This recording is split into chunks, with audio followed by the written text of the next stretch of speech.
have a huge amount of appreciation, I think, not just for Javier, who is speaking today from TWEFDA, but also to Bina and David, who's part of Orbis Energy, who talked at our May Climate Cafe, because both of those individuals with it in their companies are part of the Unlocking Ambition scheme, and they beat off thousands of people for the honour. It's an entrepreneurial and development programme for the Scottish enterprise and a few other people involved in that. And they're chosen for their potential to contribute to Scotland's economic recovery from COVID and developing a net zero economy here in Scotland. So we're really proud of them and our ACA members and supporters in supporting them in that journey as well. But I'm sure that Javier might touch on that on his actual presentation. So who's speaking? Well, we have our very own Javier, and those that are regular to our Climate Cafe will know Javier already because he always asks a question. And in fact, just before we let you all in, we were joking with Javier saying that today is going to be very unusual because he'll be on the other side and he won't be able to ask the question. He'll have to answer them. So he will be talking about his business, Tidal Wave Energy from decommissionable assets, one machine, two purposes. And then Ash will be talking about what a little climate activist can achieve. So she'll be doing it from a kind of more personal journey perspective. And then Ashan Roberts will be talking about opportunities in low flow tidal steam energy. So I'm fascinated to know what that is because I'm not an engineer, so I'm hoping to get miles more knowledge from today's three really great speakers. Future events and cafes. Well, we have at the moment the virtual lobby. The Justin Green Recovery is a grouping of organisations, over 80 within Scotland, which was put together by Friends of the Earth, but it's a coalition. And there's a virtual lobby from the 4th, so that's tomorrow, onto the 11th. And what we're asking people is go and speak to MSPs about a just, fair, green recovery and transition. And there's the worker rally tomorrow evening as well. You can find out more information on that on our Facebook page. Deeside Can is having a carbon footprint workshop online on Tuesday, November the 10th at 7 p.m. Scal are doing a couple of members events, and these are Skillshare workshops. So if you're interested in setting up a tool library, then that's on the 17th of November. And if you are interested in how to create an inclusive organisation to lead positive change, there's one on the 25th of November at 1 p.m. And last but never least, our next Climate Cafe is going to be a fun Christmas one. We're going to be having lots of different artists come, from musicians to poets to storytellers, and we're going to be discussing using art for climate change. And that's on Tuesday, the 1st of December at the usual time, 7 till 9 p.m. And here's our ACA media. So if you're not currently aware of us and all we do, you can find out more at our webpage, aberdeenclimateaction.org. We have a sustainable Aberdeen living portal, so anything you want to find about how to live sustainably in the Northeast and where to find things like zero waste shops, etc., you can find that there. Our Facebook, Twitter handles, Instagram and LinkedIn. So that's all there, and without further ado, I'm going to hand you on to Javier. Take it away, Javier.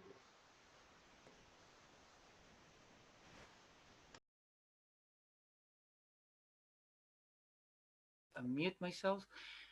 Okay. Well, I will start sharing the screen and we'll get from there. So, what is this? Can you see that? Yeah. Can you hear me? Loud and clear. Okay. So good evening to everyone. A long time ago, at Rosemount Community Center and close to Christmas, I read a very inspiring sentence that completely reshaped my mind. If your dreams don't scare you, they are not big enough. My interpretation of big enough was, my dreams need to have the power to reshape the world, to make it better. I am Javier Dominguez, an entrepreneur by nature and an inventor with patents. I am a marine engineer, an associate member of the Royal Institution of Naval Architects and Marine Engineers, and I have been awarded the Euro Engineer distinction after more than 25 years in the industry. I was part of the second cohort of Grey Matters, and I also have the privilege to be a member of Aberdeen Climate Action. My company is TWEFDA, which is dedicated to developing new technology in the area of renewable energy. 4 years ago, I started developing an energy device called ES-Wave. This is a unique solution which will address the two biggest challenges the energy industry is currently facing: renewable energy production and energy storage with one single device. Energy demand is always increasing. Electric cars with their high efficiency, simple design, and low maintenance are knocking at the market's door expecting to stay. Just transforming our fleet of vehicles into electric cars represents a 10% increase in our electrical demand. Indeed, in 2018, global electricity demand rose by 2.3%, nearly twice as fast as overall energy demand, and at its fastest pace in the last decade. Not all energy sources are welcome though. Society is progressively ditching fuel, nuclear and other polluting sources and transitioning towards renewables. Scotland has one of the greatest potential for renewable energy in Europe, but this is not enough. And if the world wants to thrive and address the climate change challenge, our energy goal has to be 100% renewable sourced, and we need to be able to store it to prevent outage of supply. A vast amount of energy can be stored in dams, but such constructions are not always available at a given place and have a big environmental impact. Another example of storing energy is Tesla's giant battery in Australia, which according to Electric might have made around 17 million Australian dollars in 6 months. Its original cost was 66 million, which means in return, an ROE, a return of investment of some 2 years, maybe 3 with operational costs. You might have heard about green hydrogen, where the only byproduct is oxygen, and blue hydrogen, which is produced releasing CO2. Let me introduce a new term.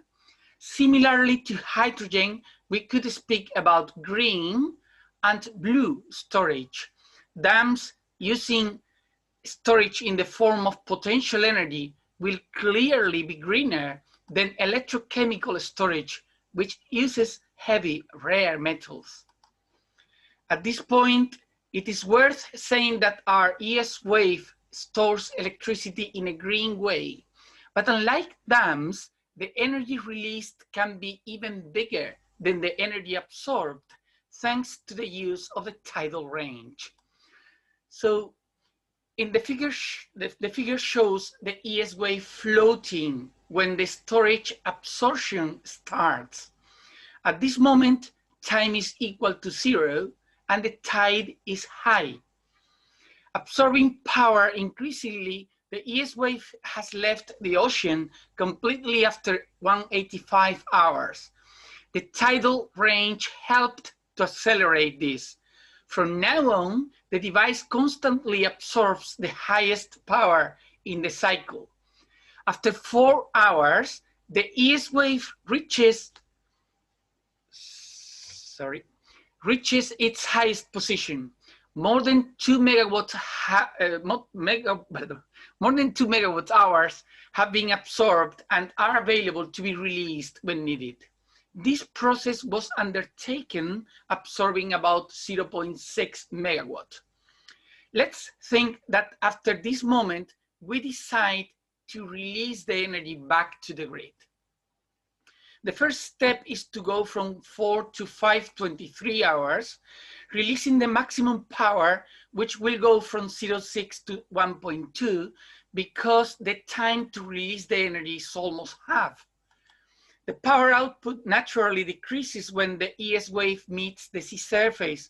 The low tide comes when time is about 6:21 hours, and at this point, the device has completely released its energy. But this energy is not only equal to the energy absorbed from the grid, but to the added tidal range, about 10% increase. Obviously, all the losses need to be considered. So let's put a quick animation about how this works, and I'm happy to answer any question that this can bring. So let's speak about other leading technologies. So wind turbines are undoubtedly the leaders in renewable energy production. The beauty of their blades turning in magic synchrony has captivated people's minds. It's not just about beauty. The acquisition and operational costs are decreasing to the point where they start to be competitive. But in order to achieve this, the wind turbines are getting bigger and bigger.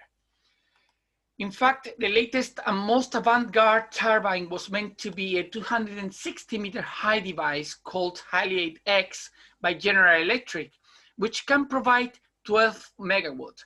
However, a more recent research points to Siemens Gamesa launching 14 megawatt offshore direct drive turbine.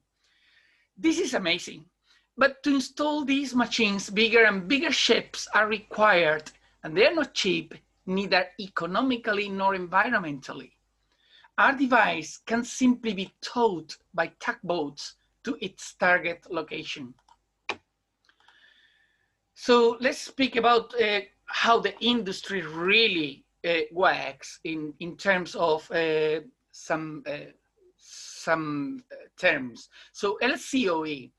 So LCOE stands for levelized cost of energy, and is an index to compare both the total costs and the total energy generated over the life of the generator among different technologies. In an ideal world, we should be more realistic and consider what someone wisely called SCOE, which has a much bigger impact and stands for social cost of energy. By mentioning global impact in the SCOE equation, we refer to subsidies, transmission costs, variability costs, and so on. So there are more things to consider in the cost of energy, really.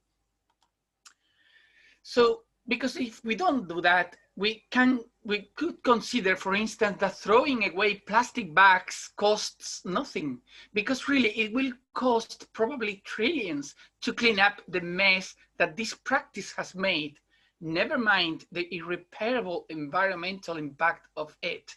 This is the huge cost of no cost.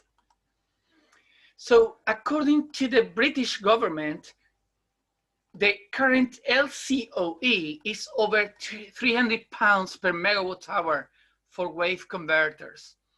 This was just 5 months ago, but in the latest version of the 2030 Ocean Energy Vision, released on 13th October this year, the report is talking about 2.9 gigawatts of tidal and wave energy by 2030, with an LCOE of 110 euros per megawatt hour, because the lesson learned with solar and wind is that the bigger the deployment, the lower the cost. By the way, it's about 3 times less. So let's speak about the integration with other offshore technologies of our tool.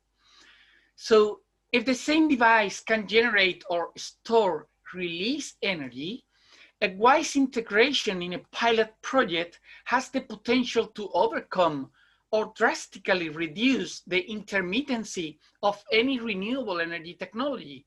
So in the figure, device 1 to 5 are represented by DEV 01 to 5. So we can see that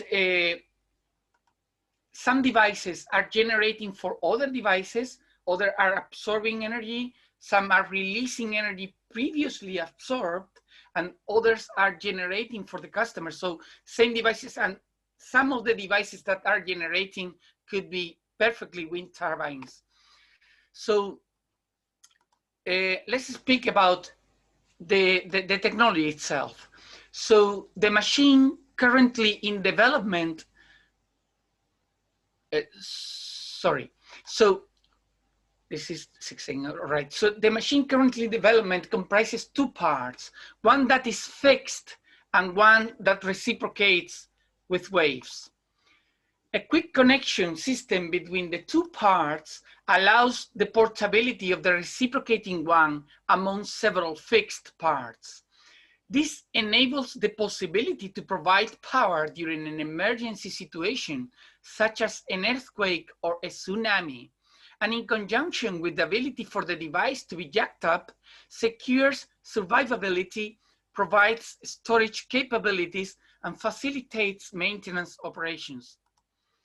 Our device can potentially play an important role in the energy mix by offering decisive advantages over wind turbine, such as, well, all of those in the slide, but highlighting the lower CapEx and OpEx, the better use of taxpayers' taxes, and the ability to produce two business streams. So being more respectful of the environment and operationally safer, our device has redundancies all throughout, which means that enhances the reliability of supply. It uses power from waves, which means that the availability of the resource is enlarged. And it can be connected and disconnected from its foundations, which means that it is portable. It has a control system which maximizes energy production even under relatively calm oceans, and for integrity or production needs, the device can be jacked up or disconnected and towed away. Our device has been proven to be unique through an IP audit conducted by Murgatroyd in collaboration with the Scottish Enterprise. A patent application was filed thanks to the incredible engagement with the community, where we received £1,600, a technical feasibility study conducted, and a technology assessment process undertaken. Now we have been selected to take part in the Lock-in Ambition cohort by Scottish Enterprise, a recent achievement that highlights the traction our device is bringing and resonates with the crowded audience we can see today.